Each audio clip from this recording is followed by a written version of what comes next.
Habituellement, les mardis, Jennifer, elle nous apporte assez d'astuces, des astuces très intéressantes. Hein. Donc, moi-même, j'ai du plaisir à l'écouter parce que juste après, je les mets en application. D'accord. Et je vous ne faites pas le retour.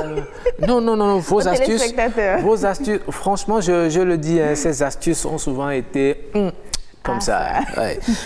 C'est pourquoi je suis tout de suite. Alors, d'accord. Voilà. Ça ne vous concerne peut-être pas directement, mais pourrait vous concerner parce qu'on ne sait jamais. Je peux recommander. Tout à fait. Nous allons parler des couleurs à privilégier pour l'entretien d'embauche. Voilà, c'est plus des recommandations que des astuces. Vous savez pourquoi vous pensez que ça ne me concerne pas? Bon, c'est pour ça que j'ai dit que c'est on jamais. C'est on jamais parce des que couleurs à privilégier pour l'embauche. Oui. Déjà, je vais préciser que je parle de tout ce qui est bureau, tout ce qui est contrat, etc.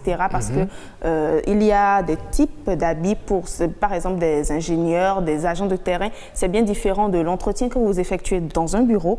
Alors, c'est de ça que nous allons parler aujourd'hui, les couleurs à privilégier. Donc, en entretien d'embauche, l'attitude est importante, vous le savez, puisque c'est une attitude, une étape décisive. Comme on le dit souvent, l'habit fait le moine. Donc, il faut privilégier les couleurs relativement neutres, le bleu marine, le noir, le gris, le marron et le beige.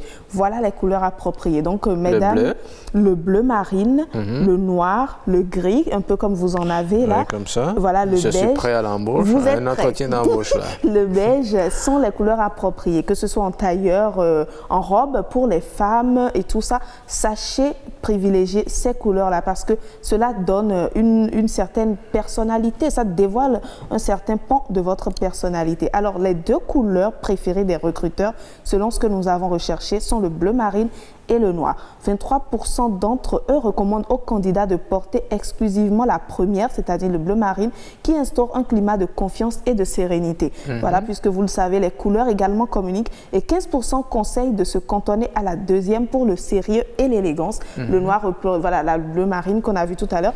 Le noir, lui, représente l'élégance et le sérieux. Le bleu marine instaure un climat de confiance et de sérénité. Donc, quand vous aspirez à certains postes, voilà pourquoi il vaut mieux les privilégier. On en retrouve très souvent en costume parce que c'est la tenue adaptée justement à ces entretiens dont je suis en train de parler.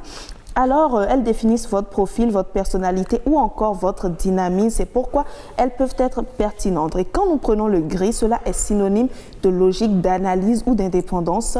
Ça, toujours un trait de votre personnalité. Le beige qui représente une certaine neutralité et le marron assez sobre qui représente la confiance. Mais pour être un peu plus risqué, on ne sait jamais, le rouge caractérise la passion et le pouvoir, l'énergie.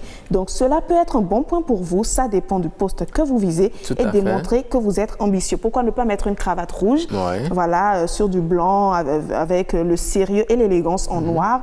Tout ça aussi, c'est pour passer un message. Donc, il est très important de tailler importance aux couleurs, surtout quand on va vers un certain profil dans certaines sociétés, dans certains types d'entreprises pour faire correctement passer le message. Nous allons également parler de la couleur orange. Vous savez, elle est déconseillée par 25% des employeurs et gardez à l'esprit qu'elle peut aussi être synonyme de dynamisme et de gaieté. Je pense que les femmes peuvent trouver un moyen de mettre de l'orange dans leur robe sans paraître agressif. Donc, il en va de même pour un peu comme ce que vous avez fait là. Voilà, un peu comme ça. C'est de l'orange là. Hein, je vois de l'orange. Voilà, un peu comme ça. Ce n'est pas encore criard du tout. C'est pareil pour le vert, le jaune, le violet. Je pense aussi qu'en tissu imprimé, ça peut passer parce que là, on parle de tout le monde, que ce soit les Africains ou pas.